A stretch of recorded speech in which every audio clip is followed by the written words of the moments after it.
mais esse encontro do grupo de professores cristãos. É um privilégio ter cada um de vocês aqui nessa tarde. Hoje, nós temos duas ausências bem significativas. O reverendo Gildásio está a serviço, palestrando em um congresso. O reverendo Davi também está em serviço, palestrando em um outro congresso. E eles pediram para que eu viesse à frente, então, e tocasse o trabalho para frente. Então, nós queremos, de início, falar com Deus, porque nós cremos que Deus está nesse lugar. Nós cremos que a presença do Senhor está entre nós. E, para essa oração, nós vamos convidar o Dr. Marcel, que é o diretor do Centro de Educação, Filosofia e Teologia da Universidade Presbiteriana Mackenzie, para que se coloque de pé e ore ao Senhor, Dr. Marcel, agradecendo a Deus por esse privilégio de estarmos aqui reunidos nessa tarde. Senhor Deus, Pai querido, nós te damos graças pela bênção que nos concede, pelo privilégio que temos, e aqui nos reunir, Senhor, em torno dos preceitos da Tua Palavra, dos temas que dizem respeito ao Teu reino. Podemos, Senhor, aceitar comunhão uns com os outros, podemos nos edificar, podemos, Senhor, de uma forma também, prestar a Ti, Senhor, a nossa devoção, a nossa adoração, que somos diretores. Nós agradecemos por esta casa, por esta instituição abençoada e abençoadora, onde temos esses espaços físicos e espaços de tempo para celebrar a nossa fé contigo, a nossa relação contigo, e podemos aqui também ouvir a Tua Palavra e aqui nos alimentar dela. Tudo isso é privilégio que temos, e isso é obra da Tua graça, da Tua bondade, da Tua misericórdia. E nesta hora, Senhor, nós pedimos, em nome de Jesus, que sejam momentos edificantes, sejamos todos abençoados, nosso palestrante, o professor Jonas, também nosso irmão em Cristo, o reverendo Mário Sérgio aqui abrindo com o devocional aqui nesse momento, que sejam, Senhor, instrumentos, possam falar de acordo com o Teu Espírito, Senhor, porque Ele nos dá sabedoria para ministrar a palavra, nos dá entendimento para recebê-la e nos dá também as condições para aplicá-la. Nós te agradecemos. Nós pedimos, Senhor, a Tua bênção também sobre aqueles Teus servos que estão nesse momento em outras atividades igualmente importantes em outros locais. E, Senhor, tudo resulte, redunde em aumento, Senhor, do conhecimento da Tua glória, da Tua soberania, do Teu poder e aumento do louvor do Teu santo e maravilhoso nome. Se oramos em nome de Jesus. Amém. Nós vamos já passar a palavra para o nosso músico nesta tarde, que é o conhecido nosso, irmão nosso, o Jorge, e ele vai nos dirigir, então, em cânticos espirituais. Boa tarde. Prazer estar com vocês. Eu queria convidar vocês a cantar uma canção que é uma oração. Deus é descrito de muitas maneiras na Escritura. E uma das imagens que a gente observa de Deus é de que muitas vezes Ele aparece e é descrito como um vento. E essa canção diz assim: vem e sopra sobre nós o Teu vento, vem e sopra sobre nós o Teu sopro, ao nos reunirmos nesse ajuntamento. Vem e sopra sobre nós Teu sopro, reunidos neste ajuntamento. Honre e santifique este momento com a Tua igreja que é Teu povo. Faz Teu rio de paz correr no meio destes que por fé vêm bem dizer-te, e a uma voz oferecer-te seus louvores súplicas e anseios. Tu és o Senhor de toda glória, hoje e sempre como foste outrora. No correr da história, revelando teu amor, Deus bendito, Rei e Salvador.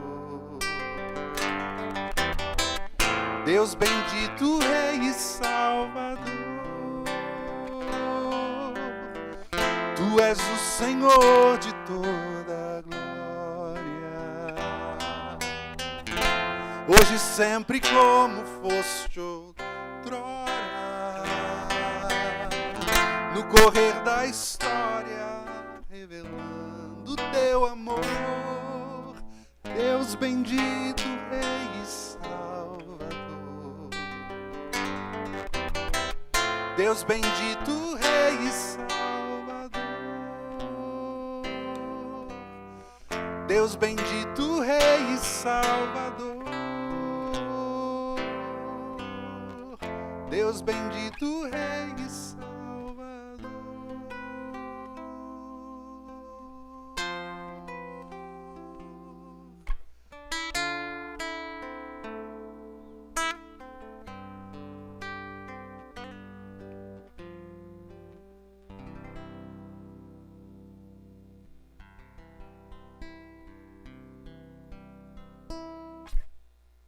Uma outra canção que não é uma oração, mas na verdade é inspirada num texto da Escritura, ela descreve toda a trajetória de Jesus desde da encarnação, passando pela sua obra e paixão. É uma canção inspirada no texto de Filipenses capítulo 2.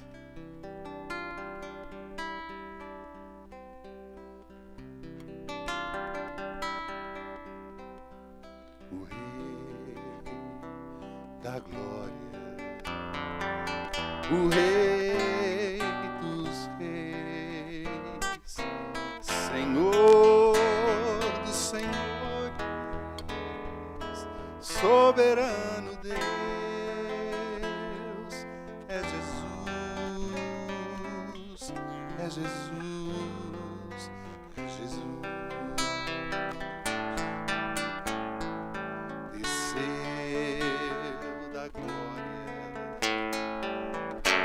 Homem se fez varão de dores, servo sofredor, padeceu. Sim, Jesus padeceu. Sim, Cristo entregou sua vida, de forma espontânea Ele a deu. Ninguém poderia obrigá-lo, foi seu próprio amor que o moveu. Por isso reina acima dos céus e tem um nome capaz de nos salvar. É Jesus,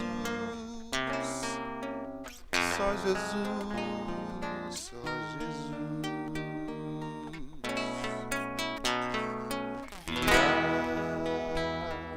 em breve o Rei dos reis, vestido em glória, com todo o seu poder voltará. Sim, Jesus voltará.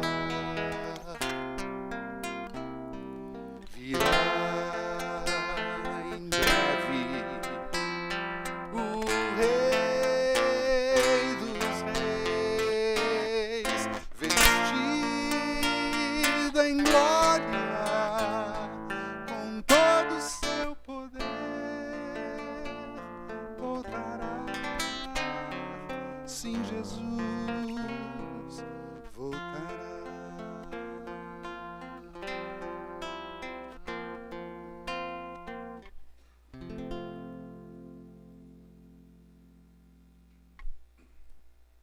E por fim, uma canção, que é uma canção inédita, também uma oração, e que tem uma expressão num dos seus versos que eu acho muito especial. Eu escrevi a melodia e um grande querido amigo escreveu essa letra, e eu achei que ele foi muito feliz nesse adjetivo. A canção se chama Paz Audaz. E a paz tem uma audácia que lhe é peculiar, né? A paz é serena, mas ela também é audaz. Ela desafia todas as possibilidades que se levantam contra nós.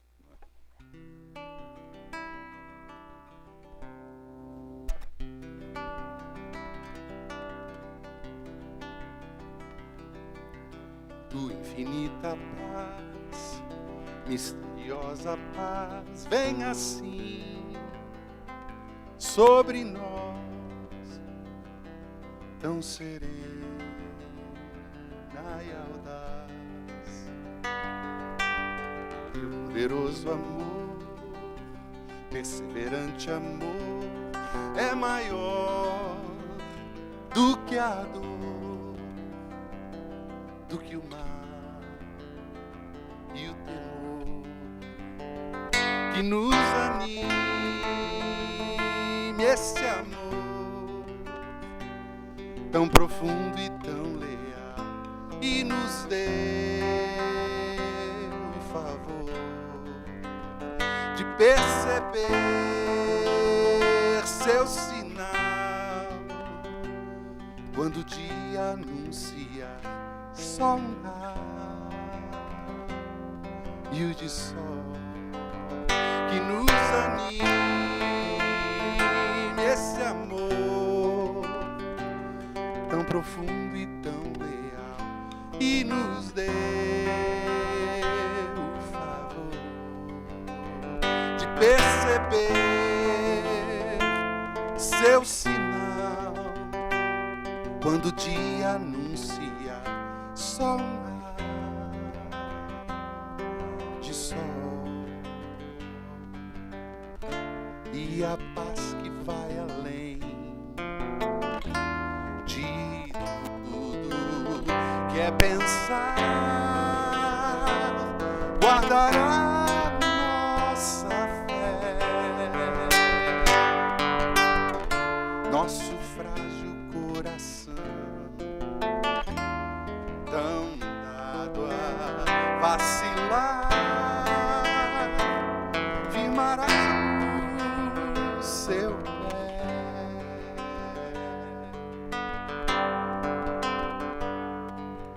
Infinita paz, misteriosa paz, vem assim sobre nós, tão serena e audaz.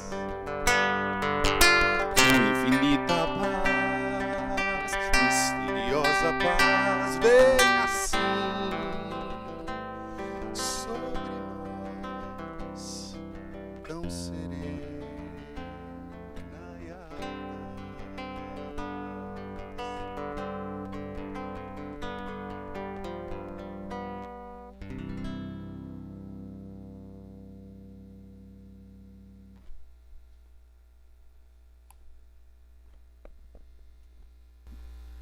Não é um culto, mas a gente pode falar assim, amém, né? Queridos, nós recebemos também agora a presença do capelão, nosso querido irmão, amigo de longa data, o Marcelo Coelho. Vamos passar a palavra para ele.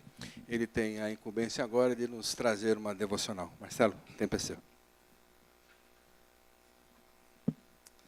Boa tarde aos colegas. Antes de fazer a leitura bíblica da nossa devocional, eu tenho também a tarefa de fazer aqui as justificativas, né? Primeiro, o nosso chanceler está em Uberaba, fazendo uma palestra lá no dia de hoje, e o nosso coordenador aqui do grupo de professores cristãos, o reverendo Gildásio, também tem hoje um compromisso de abertura de um congresso no Rio de Janeiro.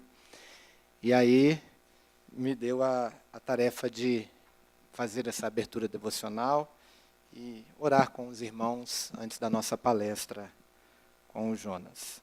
Eu quero ler o texto de Mateus, capítulo 9. O contexto é o Jesus indo por toda parte, né?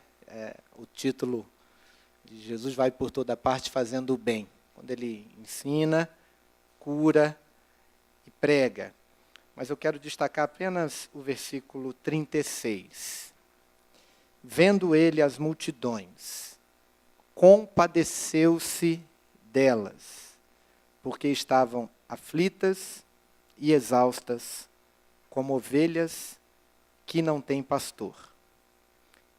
E aí depois, no texto, ele se dirige aos seus discípulos, dizendo que a seara é grande e os trabalhadores são poucos, para que eles orem, para que Deus mande trabalhadores para a seara.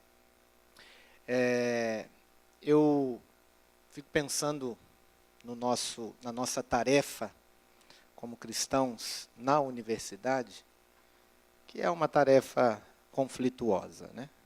Tanto que a gente tem hoje aqui a nossa palestra, e a gente, com essa implantação do novo currículo, a gente está, principalmente aí os que estão na disciplina de Introdução à Cosmovisão Reformada, estão engajados nessa tarefa, e alguns dos livros que a gente lê fala de guerra de cosmovisões, conflito de cosmovisões, cosmovisões em conflito. A gente está se sentindo realmente um soldado no meio da guerra, né? E às vezes eu fico pensando que essa é a tarefa da vida. A vida muitas vezes é comparada com uma batalha, né?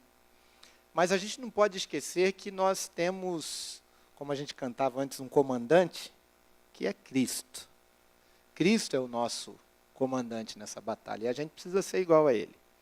E se há uma tarefa que nós, como servos de Jesus, salvos por Jesus, que a gente precisa ter antes de trabalhar a nossa mente para prepararmos-nos para essa guerra ou para esses conflitos, é a gente conhecer o coração de Jesus. Porque é no coração que tudo acontece. Quando eu fui subindo ali, estava vindo da aula, né? Subindo ali, eu vi o Jorge cantar varão de dores, servo sofredor. Padeceu, sim, Jesus, padeceu, né? E a gente conversava ontem falando, como é que vai ser aqui, como é que vai ser a devocional, a gente não tinha a menor ideia, né? Nem ele, nem eu, do que ele ia cantar, do que a gente ia meditar. E aí quando eu vim ali, eu falei, puxa, como que Deus junta as coisas, né? Porque nós temos essa tarefa de conhecer o coração de Jesus. E o coração de Jesus é um coração compassivo. Veja que ao percorrer as cidades, ele olhava para as pessoas e tinha compaixão delas. Eu descobri algumas coisas aqui sobre essa palavra compaixão. Ela aparece só nos evangelhos, né? E apenas com Jesus como sujeito, com uma exceção. Quando ele conta a parábola do credor incompassivo, quando diz lá que o outro devia, o senhor daquele servo compadeceu-se dele e perdoou a dívida. Então, aparece só com relação a Jesus, e quando aparece em relação a alguém, é numa história que simboliza o próprio Deus, né? E a palavra, ela tem, apesar de ser uma palavra aqui expressada no grego, ela puxa para a cultura hebraica, que é a palavra que tem a ver com as entranhas. A compaixão vem do lugar onde estão as entranhas, onde está o coração, onde está o lugar que o hebreu sente, né? O sentimento é muito mais por aqui do que para cá, né? O coração ele está aqui no sentimento. E a gente é ali que tem ódio na leitura que o grego faz dessa palavra, é onde é a sede do ódio, é onde é a sede dos afetos, né? Não tem assim a pessoa que dá náusea na gente? A gente não fala que fica com náusea? É aqui que acontece, né? Você fica irritado, dá gastrite, tudo isso, né? E essa compaixão de Jesus vem desse lugar das entranhas. De todas as vezes que aparecem, uma delas é no Evangelho mesmo de Mateus, quando Jesus cura os 2 cegos de Jericó, no finalzinho do Evangelho de Mateus. E aí é um relato muito parecido com o relato do Bartimeu, né? Mas no final, quando esses 2 cegos dizem para Jesus, Jesus pergunta para eles, o que vocês querem que eu te faça? Eles falam que os nossos olhos se abram. O texto diz que Jesus se condoeu deles e então tocou-lhes nos olhos.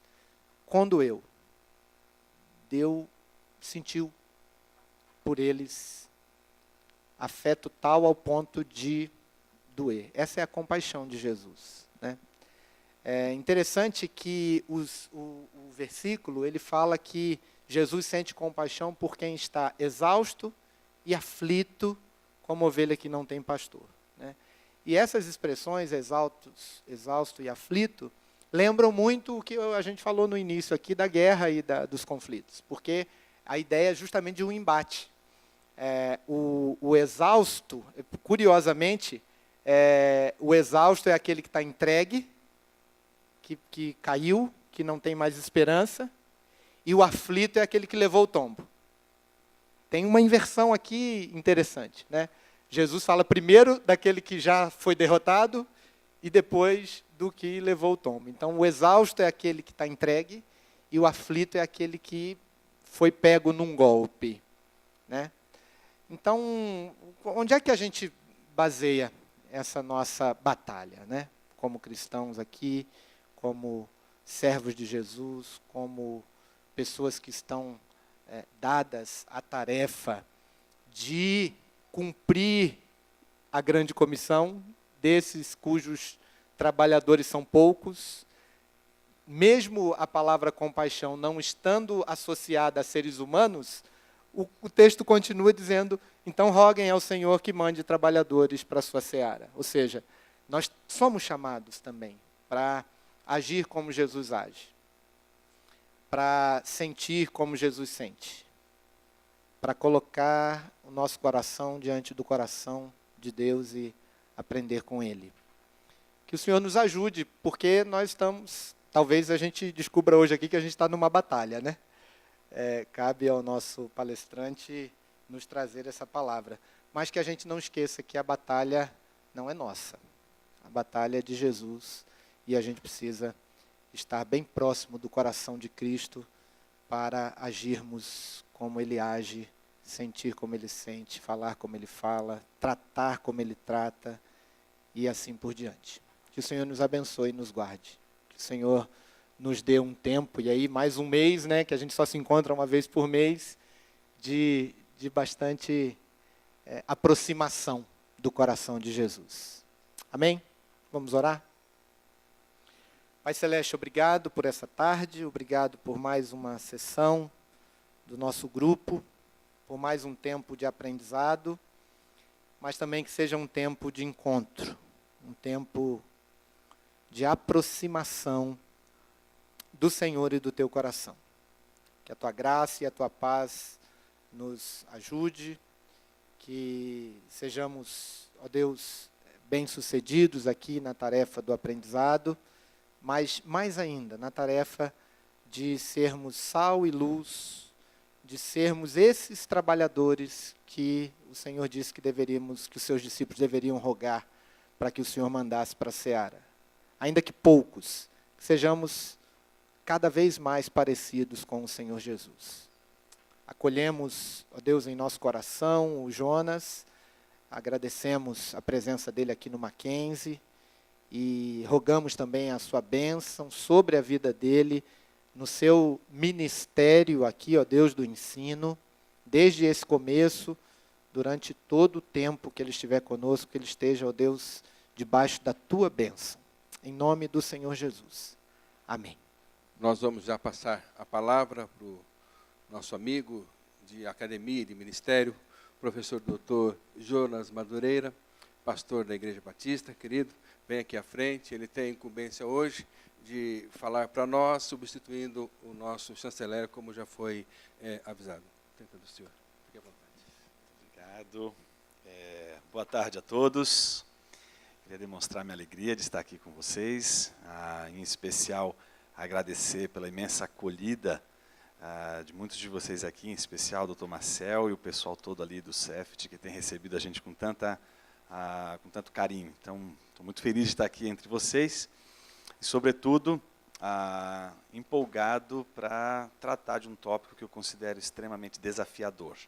Não considero um especialista em conflitos, mas me interesso pelos conflitos, principalmente quando eles envolvem questões não somente da ordem da fé, da religiosidade, mas, sobretudo, da ordem também filosófica, da ordem do conhecimento, da ordem da expressão do pensamento. Eu queria só mostrar um pouco do trajeto. Eu estou aqui mais para oferecer um problema, e a gente talvez discutir esse problema, do que tratar de apresentar soluções. A ideia é mostrar que há um conflito de cosmovisões. Num segundo momento, levantar a questão como se lida com conflitos de cosmovisões, e, em especial, tratar de uma solução ou de uma possibilidade de solução ou de interpretação apresentada por Brian Walsh no livro Uma Visão Contemporânea, Transformadora, um texto bem interessante para falar sobre isso. E, a partir daí, a gente ter a oportunidade de reações e, enfim, pensar um pouco sobre isso. Eu queria começar primeiro com um vídeo. Eu não sei se vocês já assistiram esse vídeo, mas, em todo caso, vale a pena a gente dar uma olhadinha. Eu queria que a gente prestasse atenção nele e depois eu volto a tratar do tópico.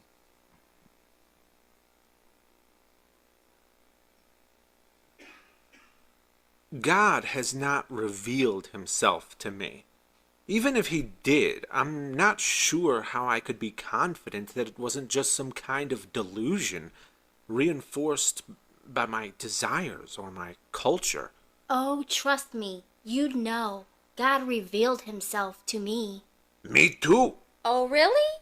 Pleased to meet you. I have felt God in my heart. God speaks to me. I have a close personal relationship with God. Me too. Amen. You see?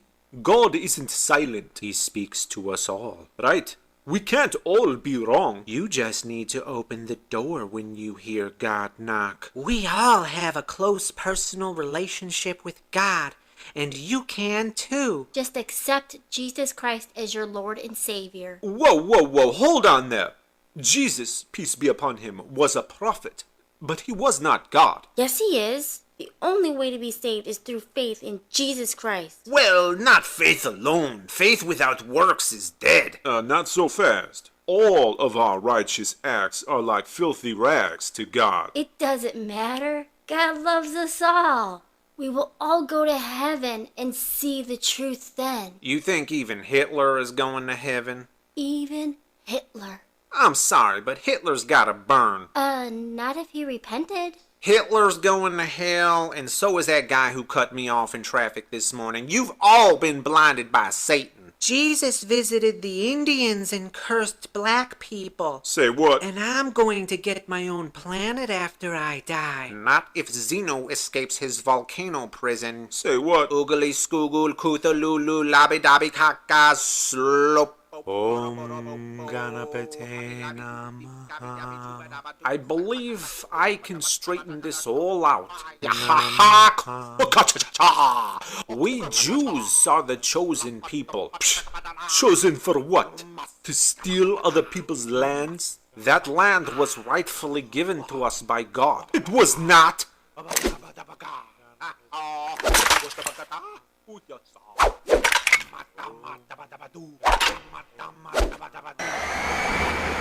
Okay, everyone, calm down. Put the fighter jet down. If God is speaking to all of you, then he appears to be telling all of you very different, contradictory things. Perhaps this rather glaring discrepancy can be explained if we examine the fact that your relationship with God seems to be precisely shaped by the culture in which you were raised. and the predominant version of God you were taught to believe in. Sure, there are exceptions, but typically religion obeys borders, while truth does not. In America, God is Yahweh, while in India, God is Vishnu. The truth does not behave this way. In America, 2 + 2 is 4, and in India, 2 + 2 also equals 4. If God's message to us was so dire, so vitally important, then why wouldn't he give it to us in such a clear and precise way so that we would all be in agreement, as evident as a simple math problem in which there is universal agreement, rather than trusting his precious message to be spread by fallible, corruptible human beings? Why would Almighty God allow the continuation of such widespread falsehoods in his name, which would be effortless for him to correct, or never even need to correct in the first place, because a perfect being would have gotten it right from the very beginning? I can't wait to get my own planet. But y'all are one of those boys. Don't you see my Kama lupa ka kuka lama kama kula kama chameleon. What?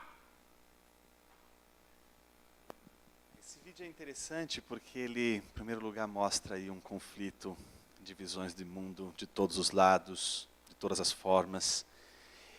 Qualquer sociedade cosmopolita, pluralista, ela lida com a diversidade de pensamentos, ela lida com a diversidade de visões de mundo, perspectivas de mundo.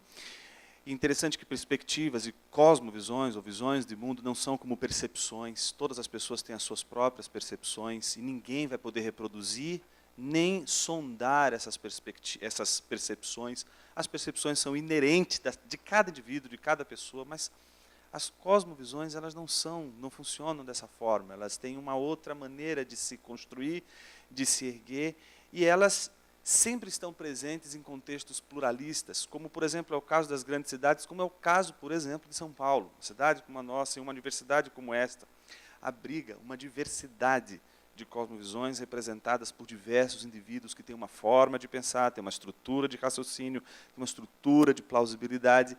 Essas estruturas de raciocínio, essas maneiras de pensar, de entender, elas acabam se tocando, acabam se encontrando no corredor, na sala de aula, em qualquer contexto. A grande pergunta é por que a gente não se mata? Por que a gente não se destrói? Por que não vira e não se instaura, diante de uma sociedade pluralista, aquela famosa e velha suspeita, expectativa, né, da guerra de todos contra todos? Por que isso, não, de fato, não acontece? Melhor dizendo, por que acontece o conflito, em primeiro lugar? O Peter Berger ele tem uma frase muito interessante ali no famoso Dossel Sagrado, em que ele diz o seguinte, né?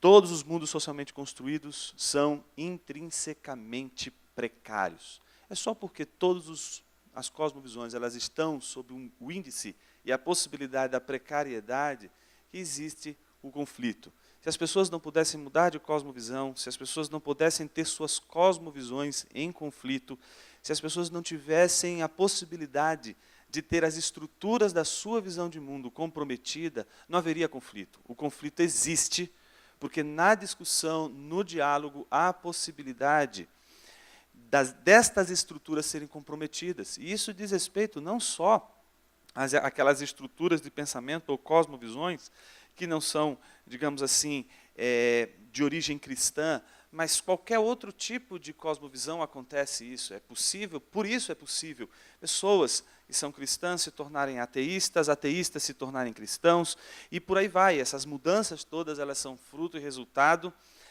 do fato de habitarmos mundos construídos a partir desse universo de pressupostos que, entrelaçados, constituem a nossa maneira de pensar. E, como vai dizer o James Sire, é o lugar onde a gente habita. A gente habita esses mundos. E é porque esses mundos começam e podem perder sentido, podem perder significado, que existe a possibilidade da ameaça, existe a possibilidade daquilo que se chama de conversão de cosmovisões e etc.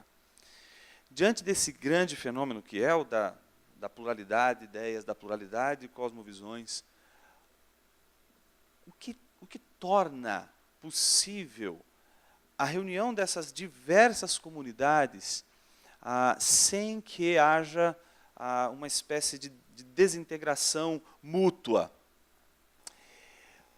Me parece que o Doiverd ele levanta um problema muito interessante e que tem muito a ver com o vídeo que a gente acabou de assistir. Nesse livro, O Crepúsculo do Pensamento, que é uma reunião de artigos que o Doiverd se dedicou a criticar o idealismo marcadamente presente tanto no neocantismo como na fenomenologia, principalmente da segunda parte, aquela que já é fruto de uma mudança do pensamento, principalmente do contexto dos fenomenólogos, ele levanta um ponto de vista muito interessante sobre o contexto daquela discussão naquele momento, que, em especial, retrata a discussão da década de 70. Lá ele diz o seguinte: o homem secularizado dos nossos dias perdeu todo e qualquer interesse verdadeiro na religião. Ele caiu presa de um estado de niilismo espiritual, negando todos os valores espirituais, perdeu toda a sua fé e nega quaisquer ideais mais elevados do que a satisfação de seus próprios apetites. Para ele, Deus está morto, o homem moderno se perdeu e se considera como alguém lançado em um mundo sem sentido. É interessante quando a gente olha aquele vídeo inicial e percebe toda uma discussão. Quem vai tratar daquela discussão e levantar o problema diante de toda aquela tensão que existe entre os conflitos é um ateísta. Esse ateísta ocupa ali naquela discussão o lugar de uma mente secularizada que levanta um problema que é exatamente o da unidade do pensamento, que daria de uma certa forma, provocaria de uma certa forma a pacificação entre as cosmovisões em conflitos. Ele faz uma pergunta muito interessante. A pergunta dele é a seguinte: essa confusão toda acontece porque cada um tem o seu Deus, porque cada um tem uma perspectiva, porque cada um tem uma maneira de ver. Mas se a gente não levasse em consideração isso e pensasse que a verdade não funciona desse jeito, que a verdade funciona de outra maneira. Por exemplo, 2 mais 2 é igual a 4. E ele começa a citar ali uma proposição autoevidente, que ninguém pode negar, que é a mesma tanto aqui, como é nos Estados Unidos, como é na Alemanha, como é em qualquer outro lugar. Parece que faz sentido o que ele está dizendo. Se a verdade é absoluta, se a verdade é última, então ela vai ser verdade aqui, como vai ser verdade em qualquer lugar. Mas uma pergunta que não quer calar é a seguinte: algum de vocês aqui já viu alguém, em sã consciência, dizer assim: olha, encontrei o sentido da vida, porque descobri que 2 mais 2 é igual a 4, não pode ser negado, não pode ser refutado, não pode ser contrariado? Nunca vi ninguém que disse assim: puxa vida, encontrei a razão de viver, encontrei as respostas mais importantes, as questões últimas, as questões de ordem última, porque o todo é maior do que as partes. Ou porque a menor distância entre 2 pontos numa plana é uma reta. Puxa, essas verdades mudaram minha vida. E o sujeito diz: a partir de agora eu sou outra pessoa, eu sou uma nova pessoa. Absolutamente não. Verdades autoevidentes são inquestionáveis realmente. Ninguém pode colocar em xeque nenhuma verdade, nenhuma proposição autoevidente. O problema é que uma proposição autoevidente não diz nada, absolutamente nada a respeito das perguntas de ordem última. De onde viemos, para onde vamos, qual é o significado da vida, o que é justiça, qual é o padrão da justiça, qual é o padrão da beleza, qual é o padrão da verdade. Não nos diz nada sobre a tríade, a famosa tríade ocidental que sempre nos persegue: verdade, justiça e beleza. Não nos diz absolutamente nada sobre isso. No entanto, quando a gente trata dessa questão, não tem como a gente, por outro lado, não lembrar de um outro nome importante do contexto e da tradição, daqueles que, de alguma forma, lidaram com essa questão, pelo menos dentro da tradição reformada, e um nome importante não só o do Doivred, mas é do Kuyper, que muitos de nós aqui já conhecemos, fundador da Universidade Livre de Amsterdã, que na sua palestra de inauguração, não é, daquela universidade, disse uma das frases que talvez seja uma das frases mais conhecidas do Kuyper. Lá ele diz o seguinte: não há um único centímetro quadrado em todos os domínios da existência humana sobre o qual Cristo, que é soberano sobre tudo, não clame é meu. Diante de tudo que a gente viu até agora, diante de uma frase como essa, a grande pergunta: como cristãos lidariam com o conflito entre cosmovisões? Já vimos que a solução ateísta, secularista, para o problema do conflito de cosmovisões não é suficiente. Não é suficiente unificar sequer o pensamento. Aliás, se a gente quisesse ir a fundo naquele vídeo, a grande defesa daquele vídeo é uma noção, inclusive, totalitarista, do pensamento único, da forma única de pensar, do jeito único de pensar. Mas se a gente levantasse o problema não no campo da diversidade meramente, mas na nossa casa, no nosso contexto, no contexto reformado, no contexto de uma filosofia reformacional, no contexto de uma visão de mundo que pretende ser orientada por um conjunto de pressupostos e que, portanto, constitui um contexto tão importante para a produção do conhecimento, da arte, da cultura, que é uma universidade. Qual seria o grande desafio? E como lidar com esse desafio? Será que apostar todas as fichas numa unificação do pensamento e numa espécie de afirmação tão categórica como é feita do ateísta, olha, assim funciona a verdade absoluta, deveria então todas as verdades que trariam paz entre as cosmovisões funcionar da mesma forma? A gente já sabe que não funciona. Então, o que funcionaria? O que daria resultado dentro desse contexto, desse problema? Esse é um diagnóstico feito pelo Brian Walsh nesse livro, A Visão Transformadora. E nesse livro ele diz uma coisa muito interessante.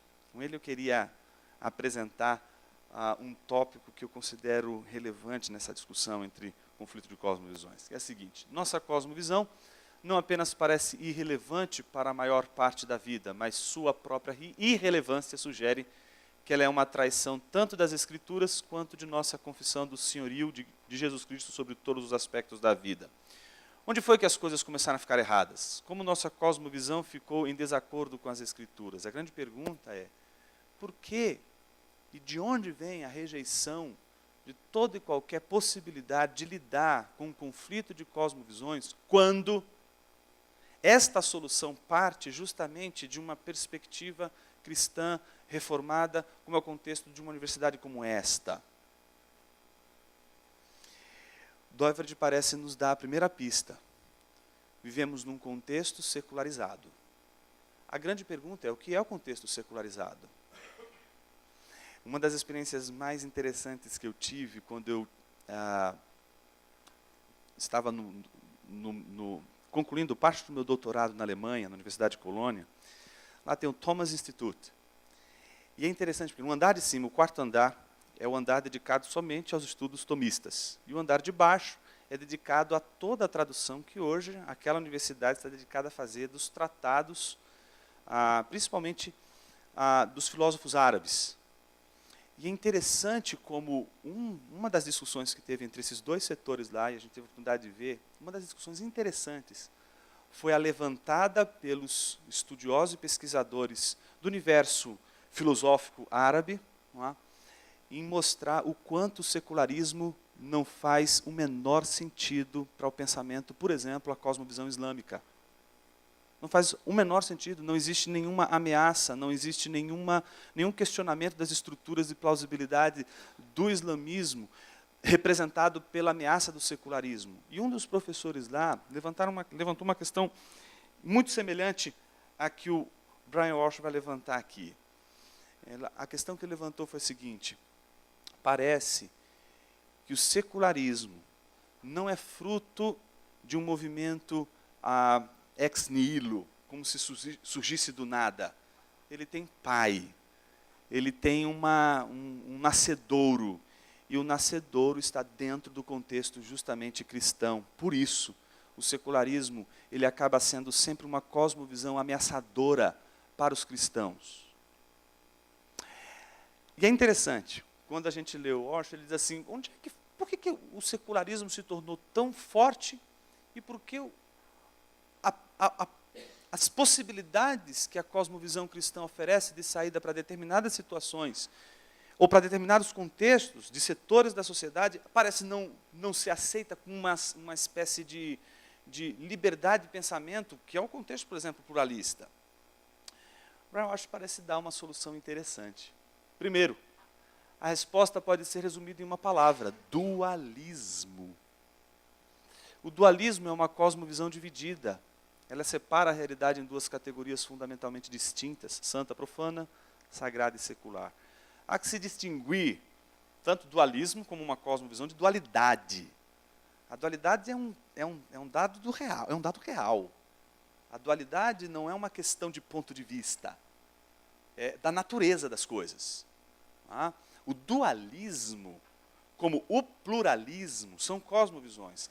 Pluralidade não é uma cosmovisão, a pluralidade é um dado real, é um dado das coisas, do mundo que a gente vive. O mundo é plural.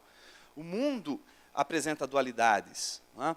Então, essas dualidades, essas pluralidades, em si, elas não são cosmovisões. Mas como a gente interpreta as dualidades, como a gente interpreta as pluralidades, é que vai determinar, sim, o tipo de cosmovisão que tem controlado o nosso raciocínio, de alguma forma, oferecido as soluções possíveis. Por que ele recorda a questão do dualismo? Porque o dualismo, ele parece ser exatamente a fonte do secularismo. Veja só o que ele vai dizer. O dualismo da igreja abriu a porta para o triunfo do secularismo como direcionador da cultura ocidental, em termos bem objetivos. Se não fosse pelo dualismo, o secularismo poderia nunca ter surgido. Então, a primeira coisa importante, o cristianismo em si não é dualista. O cristianismo em si não é uma cosmovisão dualista. O cristianismo em si é uma cosmovisão que afirma dualidades, afirma pluralidades, mas não é em si nem dualista, nem pluralista enquanto cosmovisão. Entretanto, há uma distorção do cristianismo chamada cristianismo dualista. E o secularismo parece ter sido uma reação não ao cristianismo autêntico, não o cristianismo que reflete a distinção entre dualidades e dualismo, mas o cristianismo que assimilou uma interpretação da dualidade que se chama dualismo. E é interessante como o dualismo ele vai se manifestar não só entre os cristãos, mas em outras tantas esferas religiosas ou esferas de interpretação da realidade. Mas o que é interessante é notar que o secularismo não é tanto uma reação ao cristianismo, se a gente pudesse usar ali emprestados os termos do Lewis, né?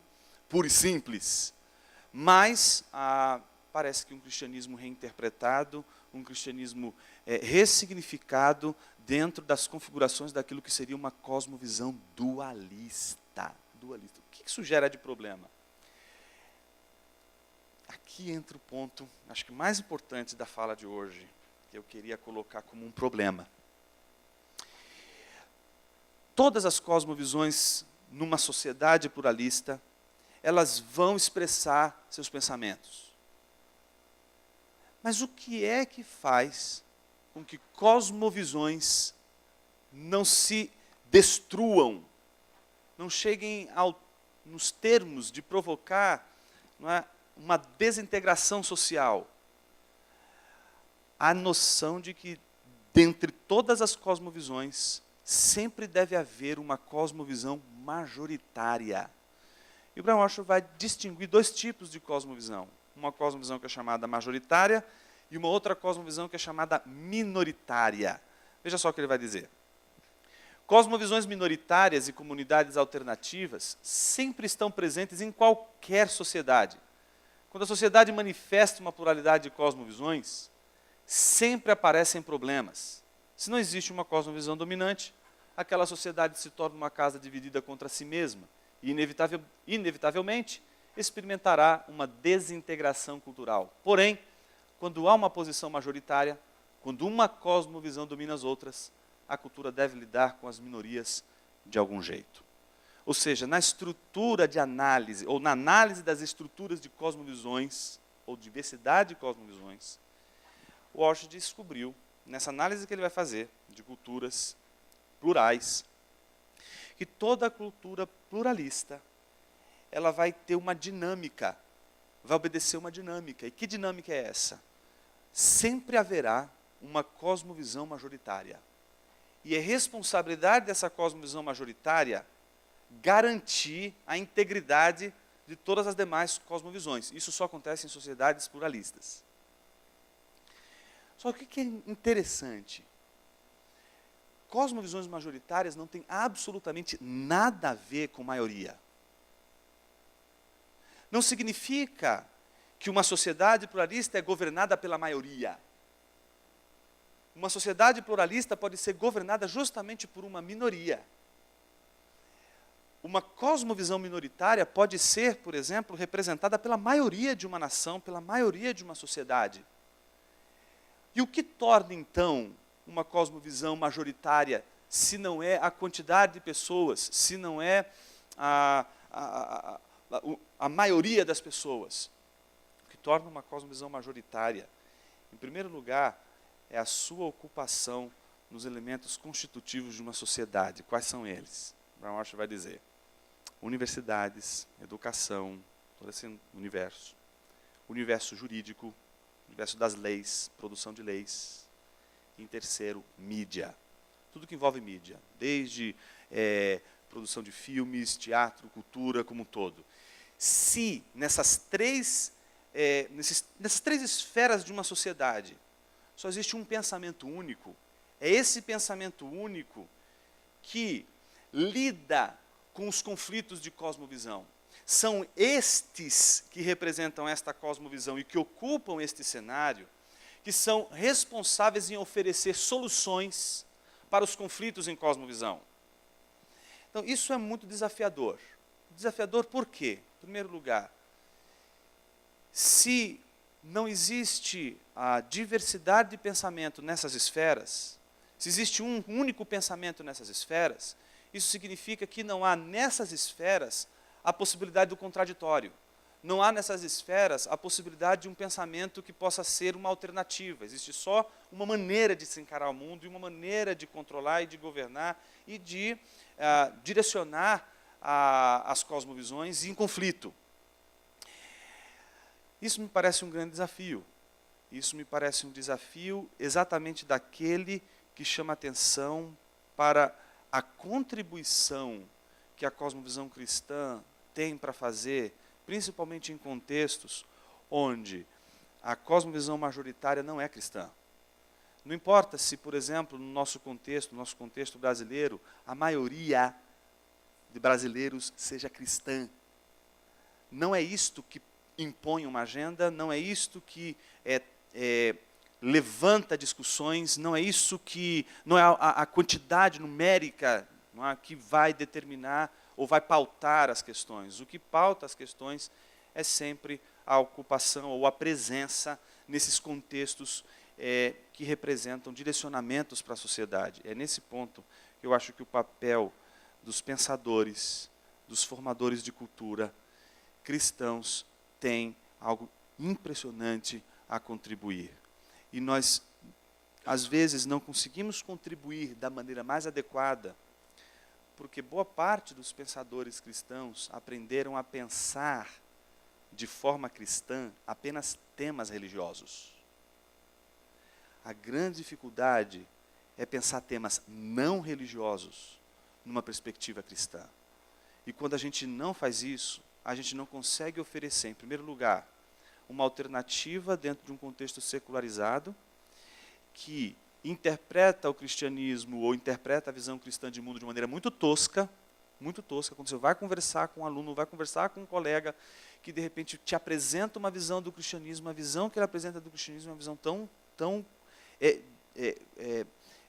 equivocada, e isso faz com que, pelo menos, do ponto de vista desse universo que a gente vive, do conflito de cosmovisões, me parece que o grande desafio não é tanto as pessoas discordarem da cosmovisão cristã, mas que elas consigam discordar da cosmovisão cristã, sendo a cosmovisão cristã. O duro é você estar diante de uma pessoa que discorda da cosmovisão cristã, mas quando ela diz o que é a cosmovisão cristã, não é a cosmovisão cristã, ela está descrevendo qualquer coisa, menos a cosmovisão cristã. Que as pessoas todas têm o direito de discordar da cosmovisão cristã, mas que discordem da cosmovisão cristã, não do seu pastiche, não daquilo que é um produto ressignificado e que não representa aquilo que de fato significa o cristianismo, principalmente nas suas versões tradicionais.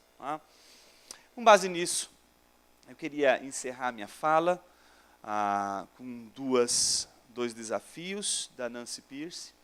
Ela diz algo muito interessante sobre o desafio do cristianismo assumir o seu papel não passivo, mas o seu papel ativo na produção de cultura, quando ela diz: o propósito dos estudos sobre cosmovisão não é nada mais que libertar o cristianismo de seu cativeiro cultural. Essa ideia de que os cristãos só conseguem produzir pensamentos religiosos, de que cristãos não são capazes de produzir teorias e aspectos que podem contribuir para o bem comum. Então, me parece que a nossa maior dificuldade não é pensar os temas religiosos somente, mas pensar temas não religiosos com uma mentalidade cristã. Então, parece que a frase que ela coloca ali lembra o Charles Spurgeon, quando ele diz: o evangelho é como um leão enjaulado. A gente deveria, no contexto principalmente do conflito de cosmovisões, não apostar todas as fichas na defesa, mas numa espécie de demonstração, da amplitude dos argumentos e dos recursos que a cosmovisão cristã tem para oferecer para a sociedade como um todo. Ela conclui dizendo: hoje a jaula é a nossa acomodação à divisão secular-sagrado, que é o dualismo. Essa noção de que na esfera da ciência, ou na esfera das artes, na esfera da cultura, a cosmovisão cristã não teria nada a dizer. Ela só teria algo a dizer do ponto de vista terapêutico, de autoajuda, mas ela não teria nada a falar para a cultura, para a arte como um todo. Então, esse cativeiro é o cativeiro que precisa o cristianismo ser liberto. A ideia de que, então, o evangelho ou a mensagem cristã, ela seria mais da ordem da selvageria do que da ordem de uma espécie contida que você pode domesticar e que você pode colocar dentro de um universo e simplesmente dizer: não, o cristianismo só cabe aqui, dentro desse universo de pensamento. Para destrancarmos a jaula, precisamos nos convencer de que, como disse Schaeffer, o cristianismo não é uma mera verdade religiosa, mas a verdade total, a verdade sobre a totalidade da realidade. É isso, gente. Obrigado. Eu queria abrir talvez aí para perguntas, reações, e agradecendo mais uma vez a oportunidade de poder estar aqui compartilhando um pouco daquilo que a gente tem de alguma forma pensado. Obrigado.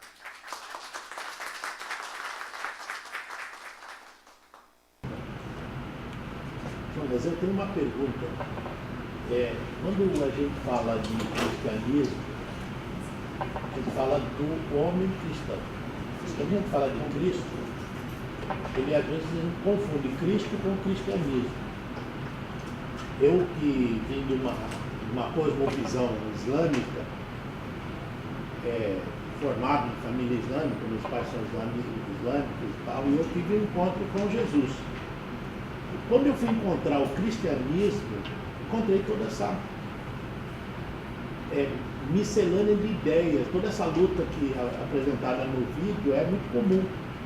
E difícil para uma pessoa que adulta, já com uma cultura mais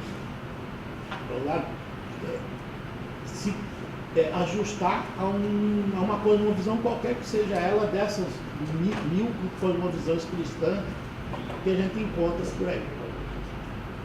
Mas aí eu estou a segunda vida há mais de 40 anos, né? E nesse tempo eu não consegui me adaptar a uma comunidade cristã, igreja, por dificuldades de sempre encontrar esse conflito. O conflito de que Cristo não é o centro da igreja. A própria cosmovisão cristã daquela comunidade, ela às vezes chega até a ofuscar Cristo naquele ambiente. Então, eu não sei, eu estou abrindo meu coração nesse aspecto, porque é uma coisa que me incomoda muito. E é algo pelo qual tenho orado esses 40 anos. Né?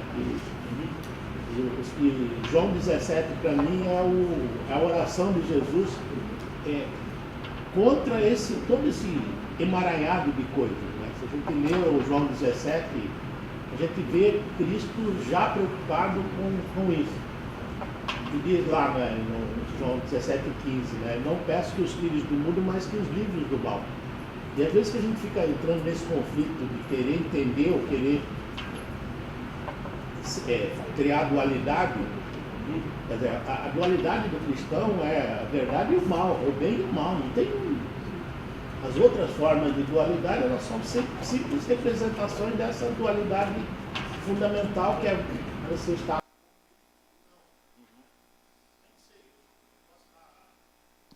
Não acho não. Você me lembrou, inclusive, um amigo que dizia o seguinte: eu não tenho nenhum problema com uma pessoa rejeitar o Evangelho. É absolutamente normal, eu não ficaria escandalizado se no anúncio do Evangelho uma pessoa reagisse contrária, desfavorável ao Evangelho e não aceitasse, desde que fosse uma rejeição pelo Evangelho verdadeiro.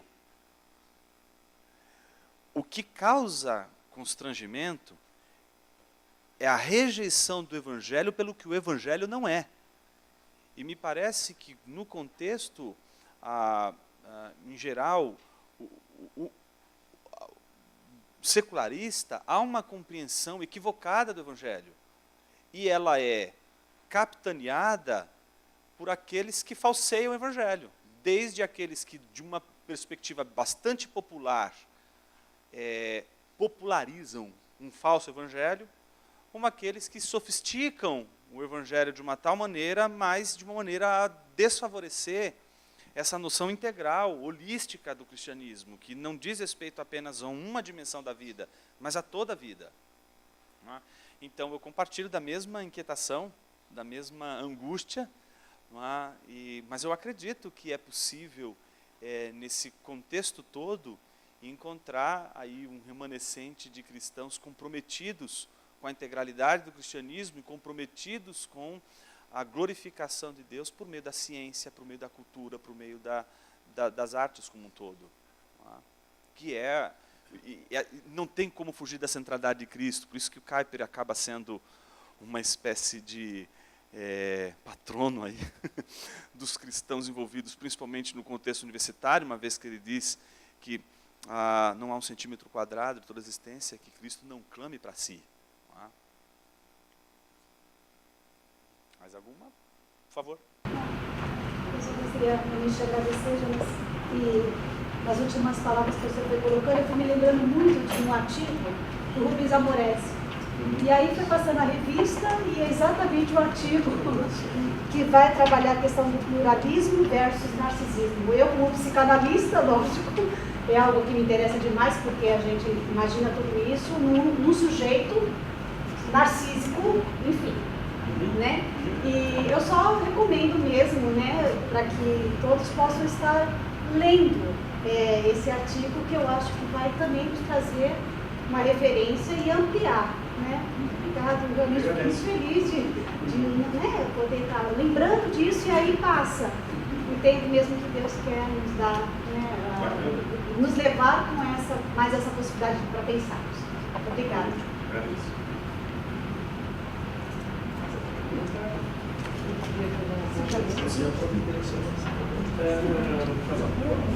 Vocês estão bebendo? Não. Vamos lá. Dizem que o professor tem medo de microfone. Não, não tenho. Eu simplesmente pergunto disso. Eu gostaria de fazer uma pergunta e até a gente formar um diálogo a respeito disso, né?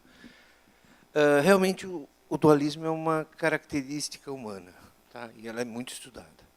E ela tem sido muito estudada pelas neurociências. Mas antes da gente começar a colocar a posição da neurociência, eu que sou da área da saúde, todo mundo sabe que eu sou farmacêutico, qual que é a posição dos estudos religiosos e teológicos com relação à questão do dualismo? Por que as pessoas são dualistas? Elas tendem a ser dualistas. Essa é uma boa pergunta. Você sabe que isso remete ao grande mistério do gnosticismo, né? Ninguém sabe de onde veio o gnosticismo. Ninguém sabe. Não é? Sempre que você encontrou o gnosticismo na história, ele estava presente, não é? Ou em manifestações religiosas coptas ou cristãs. Não é? Elas estão ali, mas ninguém sabe de onde vem. Hans Jonas ele tem um estudo muito interessante para mostrar como o gnosticismo está presente desde esses movimentos religiosos mais antigos, atravessa a Idade Média, chega até os nossos dias, movimentos políticos gnósticos. Me parece que é uma coisa até meio que interessante de se pesquisar, pelo fato de ninguém conseguir explicar de onde vem o gnosticismo, de onde vem esse dualismo. Né? Porque mesmo quando você vai estudar isso na filosofia, você não pode dizer, a rigor, que os primeiros filósofos, pensando ali na tríade, né, Sócrates, Platão, Aristóteles, não pode dizer a rigor que eles são dualistas. Não é? Mas é interessante como o dualismo, como uma cosmovisão, é interessante como ela surge, como ela está presente. E me parece que, nesses estudos do gnosticismo, da presença do gnosticismo, nas diversas seitas, mesmo as antigas, até chegar aos nossos dias, ela é sempre um elemento corruptor. Ela é sempre um elemento que corrompe aquele contexto religioso inicial, original. Não é? Então, eu não saberia te dizer, obviamente, a origem do gnosticismo, senão eu realmente, isso é um grande mistério. É um grande mistério do porquê o A e o B estão contrapontos, né? Ou seja, inclusive até é uma relação não dialética. Né? Bom, as neurociências elas vêm se desenvolvendo há bastante tempo a respeito disso, e uma das explicações é a questão de nós sermos duos fisiologicamente. Nós temos 2 hemisférios cerebrais. E o que eu achei fantástico você falar, que é das questões da neurociência, é que tem um lado dominante. E que eles trabalham em velocidades diferentes. Então, isso são coisas muito interessantes que a gente vê na neurociência. Você tem um lado dominante, né, que é o teu lado esquerdo, que faz com que você enxergue tudo pelo direito e todos sejamos destros, mas somos limitados a essa visão dessa velocidade da comunicação. E o outro lado funciona numa velocidade incrível que fica contrapondo aquilo que nós fazemos. Bom, eu acho que isso tem, sim, um dia a gente vai receber essa informação, porque se acha que nós fomos criados assim, é porque nós fomos criados para ser dualistas. Então, eu acho que aí é o ponto, por isso que eu fiz a questão de distinguir dualismo de dualidade. Porque as dualidades, elas são reflexo da boa criação divina. Sim. Então, nenhum cristão pode negar a dualidade, como nenhum ateu pode negar uma dualidade, por exemplo. Mas o dualismo é uma interpretação dessa realidade que define esse lado aqui é bom, esse lado aqui é mau. O famoso céu e inferno, né? Que vem desde lá dos gregos. Esse é o ponto. O problema não é a dualidade, o problema é qual a interpretação e qual é o mecanismo de resposta, de interpretação dessas dualidades. Exatamente. Né? Então, isso é uma coisa que faz parte da nossa essência. E fomos criados dualistas para que a gente, não sei. Aí eu estou extrapolando, minha formação é científica, apesar de eu não ser secular, eu sou cristão, sou católico, mas sou cristão, e também vejo e gosto de entender essas cosmovisões, já dei umas pesquisadas por conta própria em função de várias delas, exatamente para tentar conhecer um pouco mais. Sei que conseguir a resposta é uma utopia, mas essa questão é uma utopia. E isso é uma questão que realmente é muito interessante. Muitas coisas acontecem na vida da gente exatamente por essa questão neurofisiológica, né, que as neurociências têm entendido e estudado bastante.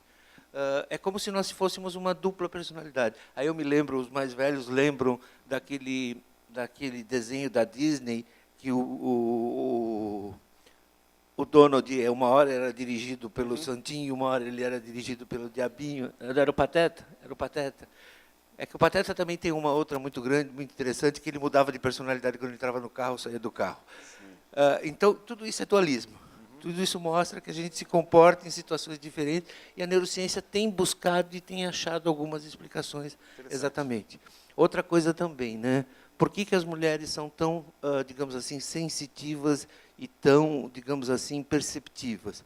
Porque ela tem um maior número de comunicações entre os dois lados. Vocês conseguem fazer com que os dois lados funcionem mais sincronicamente. Tá? Então, por isso que tem... Bom, também tem umas desvantagens, né? Não tem orientação espacial, mas é fisiológico, não é preconceito. Então, eu acho que isso vem lá da nossa criação. Eu acho que, quando fomos criados para ser dualistas, para que vivamos nessa dúvida, e, a partir daí, a gente vá crescendo e nos formando. Não sei se você concorda. Não, meu único ponto é essa questão da dualidade. Eu acho Talvez que eu tenha me colocado mal. Não, de forma alguma.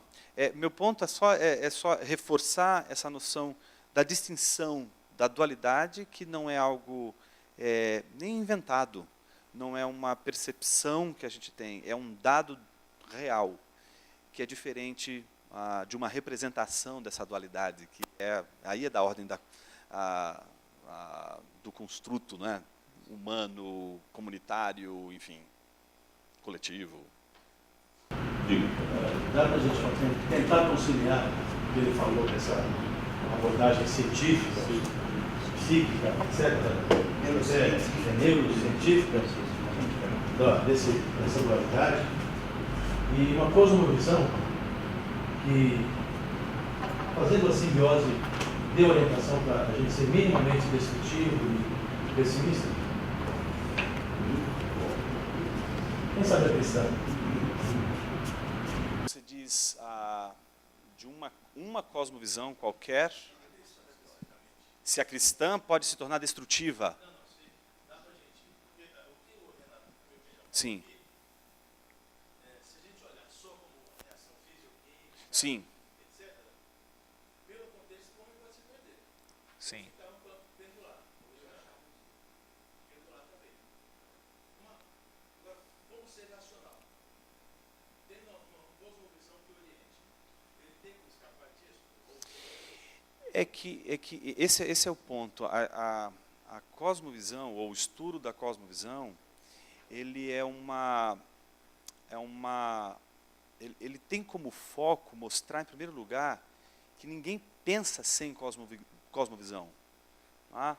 De que aquilo que começou em Kant como uma espécie de percepção que era mais do que uma percepção interna, era mais do que uma questão meramente sensual, mas ela tem a ver com uma coletividade. Por isso a gente não pode dizer, por isso que eu não posso fazer assim: gente, eu vou inventar agora uma cosmovisão e eu quero que vocês façam parte dela. Senão Hegel seria um grande produtor de uma cosmovisão. Não é? Mas não, um filósofo pode produzir uma teoria de explicação do mundo que supre respostas a perguntas que uma cosmovisão faz, mas isso não faz de uma filosofia uma cosmovisão. Não é? Tanto é que você não tem... o Hegel é um exemplo dessa coisa que alguém pode fazer uma teoria que pode dar contas de perguntas que cosmovisões respondem, sem ser uma cosmovisão. Mas a cosmovisão ela é diferente porque, em primeiro lugar, ela é aquilo que controla a nossa maneira de pensar, e ela controla a nossa maneira de pensar, em primeiro lugar, num primeiro momento, nos tornando extremamente passivos. Ninguém nasce escolhendo uma cosmovisão, a gente simplesmente recebe aquilo pelo contexto cultural. Por isso que você vai ver um esquimó, a visão de mundo do esquimó é interessante. Ele sabe distinguir e tem nomes para gradações de branco, que a gente não saberia e nunca enxergaria. Não é? Para nós é tudo branco, mas ele sabe distinguir porque ele vive num contexto onde a brancura ela se apresenta para ele, naquelas condições, de diversas maneiras, de diversas percepções, ele constrói aquilo condicionado por aquele ambiente. Agora, vai chegar um momento, por ele ser um animal racional, não é? Pensando aí na definição clássica aí do ser humano, não é? Ele vai se angustiar. A angústia, ela está presente em toda e qualquer expressão de cosmovisão, exatamente pelo fato de que o homem é o único que pode se angustiar. Animais não se angustiam, eles podem ter depressão, podem ter uma série de outras coisas, mas a angústia é a característica do ser humano que faz a pergunta pela razão de ser das coisas. Ele se pergunta de onde eu vim, para onde eu vou, e quando ele faz essas perguntas, aí ele vai começar a perceber que ele tem alguns pressupostos. Então, eu entendo que a cosmovisão cristã, ela vai ter duas maneiras de lidar com as dualidades. Uma, quando ela é a majoritária, e outra, quando ela é minoritária. Quando ela é majoritária, as pessoas nem percebem que elas são cristãs. Não é? Ela tem uma outra maneira de lidar com aquilo, uma outra maneira de lidar com a realidade. Enquanto que uma pessoa que, como é o caso do colega aqui, de uma cosmovisão islâmica, não é? Se converte a uma cosmovisão cristã, precisa passar por uma esfera de diversas modificações de apreensão da realidade que não é da noite para o dia, não é de uma hora para outra. Então, em algum momento desse trajeto aí, a mistura, a justaposição, e eu acho que é nesse momento que a sua pergunta ela me parece ser interessante, porque ela levanta o problema do purismo. Não é? Existe uma cosmovisão cristã pura. Uma pessoa pode ser munido de uma cosmovisão cristã pura, sem influência de mais nenhuma outra cosmovisão que envolve a sua cultura e etc.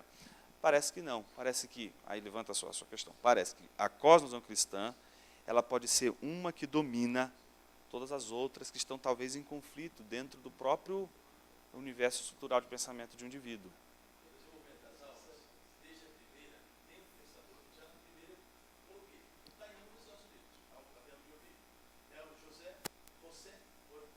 Opa! E as suas circunstâncias. Isso. Exatamente. Exato. O homem nunca pode ser ele sozinho. Exato. Então, é tão interessante a lembrança do José Ortega y Gasset, né? Ele trata isso num comentário que ele faz a Don Quixote. É um tratado de Don Quixote. Quando ele trata disso nesse comentário, ele está reverberando muita coisa que o Doivre, na crítica que ele faz ao neocantismo, aquela noção de eu puro. Não existe esse eu sem as circunstâncias. Não? Agora você me provocou, Robson. Tem mais uma coisinha para falar em função disso que você disse. Também dentro do estudo da neurociência. Nós mudamos, nós temos uma capacidade de mudar. E a gente tem várias histórias de pessoas individualmente que mudaram a sua atitude, a sua forma de agir, tá? E até povos, de uma certa forma. A gente não pode dizer isso que é uma evolução, mas um dos povos mais, digamos assim, belicosos e guerreiros eram os vikings. E hoje, se a gente for olhar para os nórdicos e os suecos, são um dos povos mais pacíficos e mais, digamos assim, que vivem melhor em sociedade. Tá?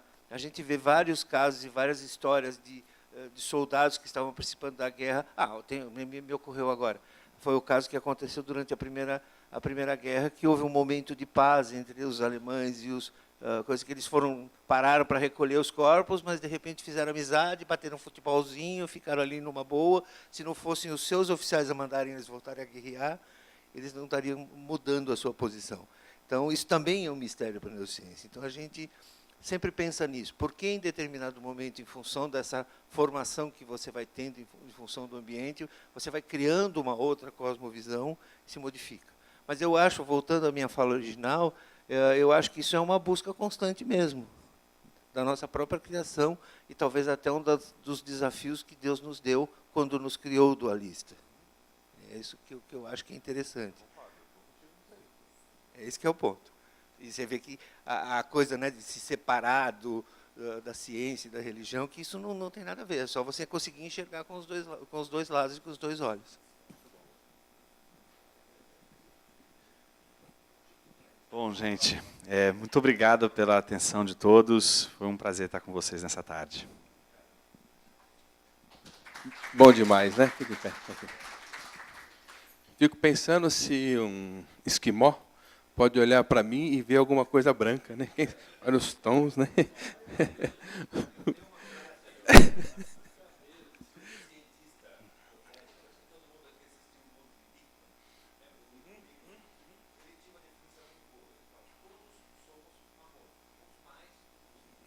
Ok. Vamos ficar de pé, então.